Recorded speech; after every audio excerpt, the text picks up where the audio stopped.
गीधराज जी ने, और तब प्रसंग तो आप जानते ही है कि प्रभु जब वहां मार्ग पे आए और गीधराज जी जहां मार्ग में पड़े हुए थे, प्रभु ने तुरंत गोद में उठा लिया और प्रभु ने पूछा कि आपकी स्थिति क्यों ऐसी है।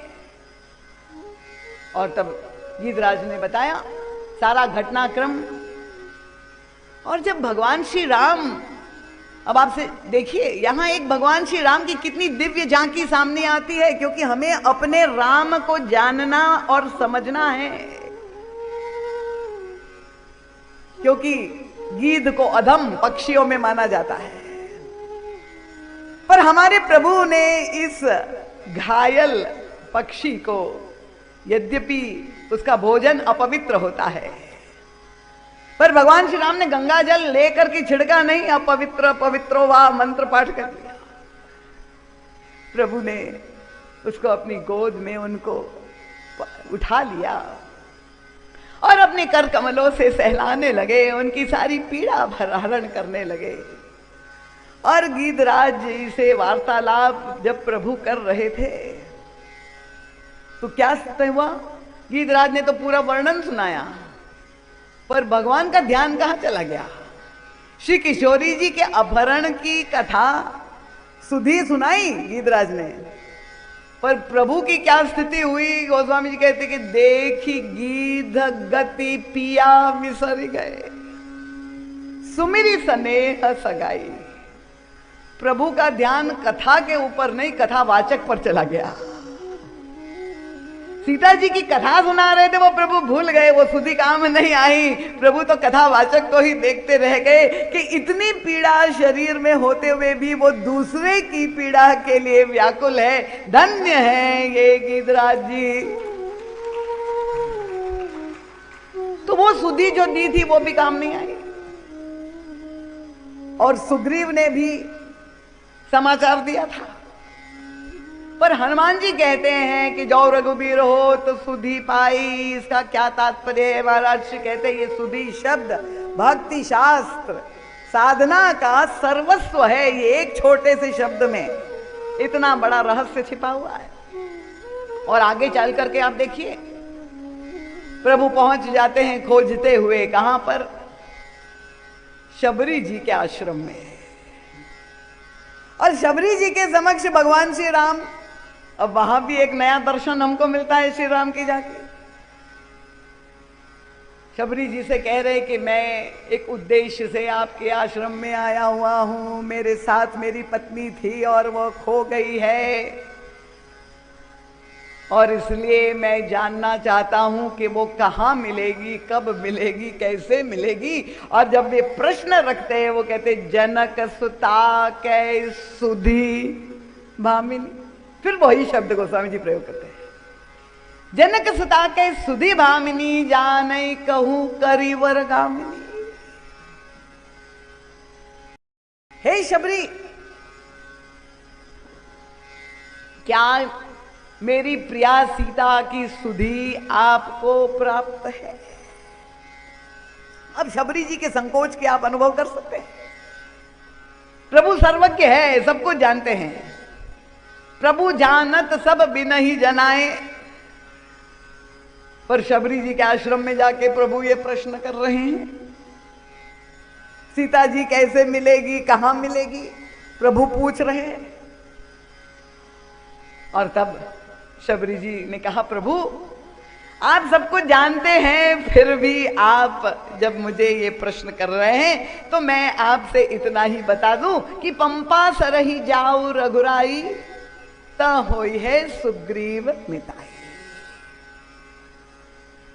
पंपासर में आपकी सुग्रीव से मित्रता होगी, और आगे क्या करना है वो बताएंगे। ये आपके मन में प्रश्न आया नहीं? शबरी को तो ये कहना चाहिए था कि प्रभु आप आगे जाइए, ऋषिमुख पर्वत पर आपकी हनुमान जी से मुलाकात होगी और हनुमान जी आपकी सुग्रीव के साथ मित्रता कराएंगे। कहना तो यही चाहिए था, पर शबरी जी ने ये नहीं कहा, हनुमान जी का स्मरण ही नहीं किया। उन्होंने कहा मंपा सरी जाओ रघुराई तो हो ये सुग्रीव मिताई। क्या तात्पर्य है? प्रभु को तो ये बहुत अच्छा अवसर मिल गया।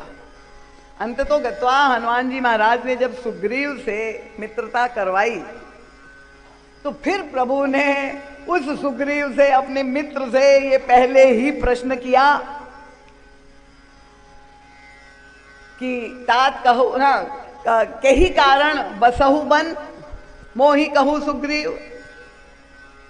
सुग्रीव, अब प्रभु सर्वज्ञ है, सब कुछ जानते हैं, पर सुग्रीव से पूछ रहे हैं कि महाराज आप वन में क्यों निवास कर रहे? तो क्या प्रभु नहीं जानते थे? पर प्रभु ये प्रश्न जहां भी जाते हैं सर्वत्र कर रहे, एक अल्पज्ञ की भांति। और सुग्रीव ने अपनी पूरी आत्मकथा सुनाई कि किस तरह से बाली और सुग्रीव, वो सारी कथा आप जानते हैं। और वे कथा में केवल यही तो आत्मकथा थी कि किस तरह से डर के मारे वो सब जगह भागता ही फिरा। अब लक्ष्मण जी सुन रहे थे ये कथा। रात के समय मित्रता तो हो गई थी, जब प्रभु की चरण सेवा लक्ष्मण जी कर रहे तो ये उनको इतना अखरा लक्ष्मण जी को कि प्रभु से उन्होंने पूछा कि प्रभु ये बताइए इस सुग्रीव में आपको क्या विशेषता दिखाई दी कि आपने अपने उसको अपना मित्र बना दिया? क्योंकि मित्रता तो समानता का नाता है। ये इतना बड़ा डरपोक, इतना बड़ा भगोड़ा, जब देखो तब उसमें शौर्य का लेश नहीं, और आपने उसको अपना मित्र ही नहीं प्रधानमंत्री बना दिया। लक्ष्मण जी ने प्रभु से व्यंग में कहा, और तब प्रभु ने कहा कि परख करना मेरा काम नहीं है। देखिए ये सारे मानस के अंतर रहस्य है, चौपाइयों के अंतराल में जो दिव्य भाव है, जो युग तुलसी परम पूज्य महाराज श्री की ही प्रज्ञा में प्रकट होते हैं। जब ये संवाद हुआ, प्रभु ने कहा परख करना मेरा काम नहीं है। और वास्तव में आप देखिए भगवान अच्छे पारखी बिल्कुल नहीं है। अगर अच्छे पारखी होते तो अच्छे ही अच्छे लोगों के पास जाते, बुरे लोगों को पर कृपा कदापि नहीं करते। पर प्रभु ने कहा कि मुझे तो भक्तिमती शबरी ने आदेश दिया था, संत का आदेश जब मुझे हो गया कि पंपा सरही जाऊं रघुराई तो सुग्रीव होई मिताई, तो मैं तो केवल वहां शबरी का आदेश मान करके मुझे विचार करने की कोई आवश्यकता नहीं। तो उसका तात्पर्य क्या है कि सुधी भगवान पूछ रहे शबरी जी से कि तुमने सीता जनक सुता की सुधी प्राप्त की है, बताओ। महाराज श्री कहते हैं ये सुधी देना किसको कहते हैं? अब शबरी तो यही कह सकती है कि प्रभु ना मैंने सीता जी को देखा है, ना मैंने रावण को देखा है। अगर आपको आकर के पूछे तो आप यही कहेंगे ना चंद्रा साहब, यही तो कहेंगे ना, सीता जी का अपहरण करते हुए देखा है, ना मैंने सुग्रीव को देखा है। शबरी कह सकती थी ना ये, पर उन्होंने कहा पंपा सरई जाओ रघुराई तमो ये सुग्रीव मिताई। तो ये जो सुधी देना है, महाराज श्री कहते हैं एक आवश्यक नहीं कि आपने देख करके ही आप सुधी पहुंचाए, बिना देखे भी आप सुधी पहुंचा सकते हैं, और देख करके भी सुधी नहीं पहुंचा सकते। वो प्रसंग आता है ना कि जब युद्ध में प्रभु लड़ रहे थे और सारे राक्षस व्याकुल हो रहे, सारे देवता स्वर्ग में देख रहे थे कि प्रभु जो है खेल कर रहे हैं, रावण का वध नहीं कर रहे हैं। अब देवता तो व्याकुल थे, सब मिलकर के आए लंका के युद्ध क्षेत्र में और प्रभु से प्रार्थना करने लगे। क्या प्रार्थना की? अब जनि राम खेलाऊ बेही। प्रभु बहुत खेल हो चुका, बस हो गया, अब रावण का वध कर दीजिए। देवता प्रार्थना कर रहे हैं।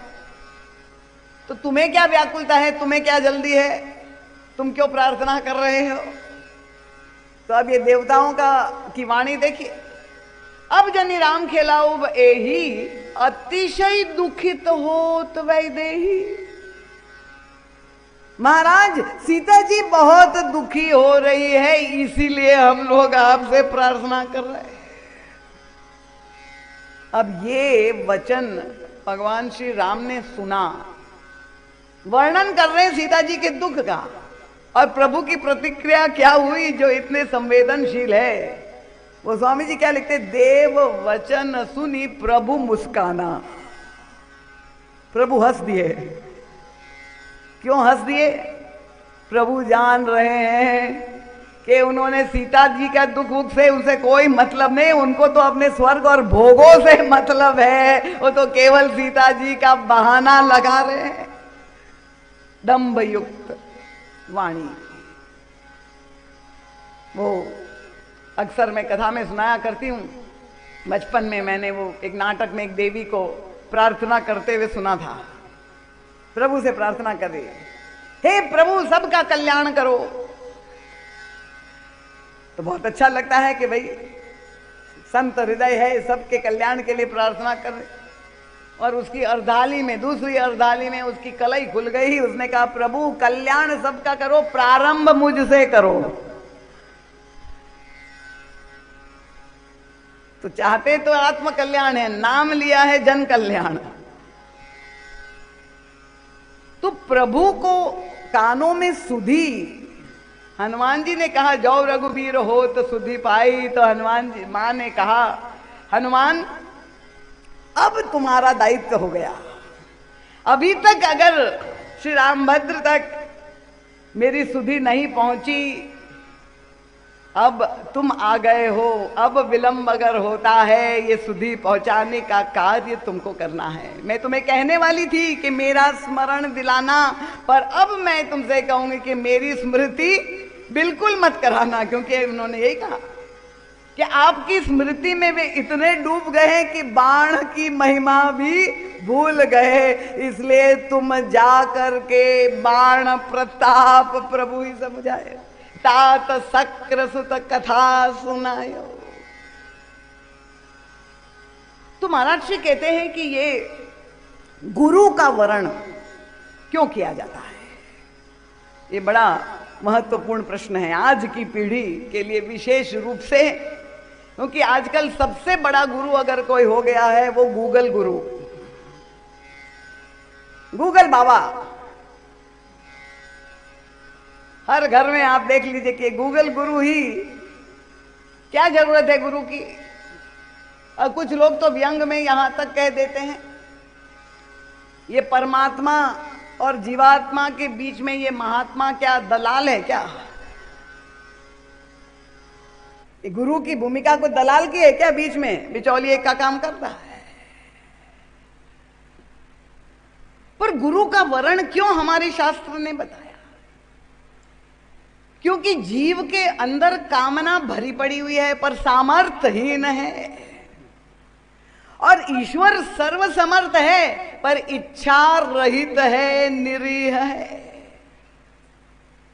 तो उस ईश्वर के अंतःकरण में इच्छा प्रकट करना, उस जीव की सुधि प्रभु तो सुनाना, ये कार्य किसका होगा? उनका ये संत ही कर सकते हैं, ये सद्गुरु ही कर सकते हैं। श्री राम किंकर प्रभु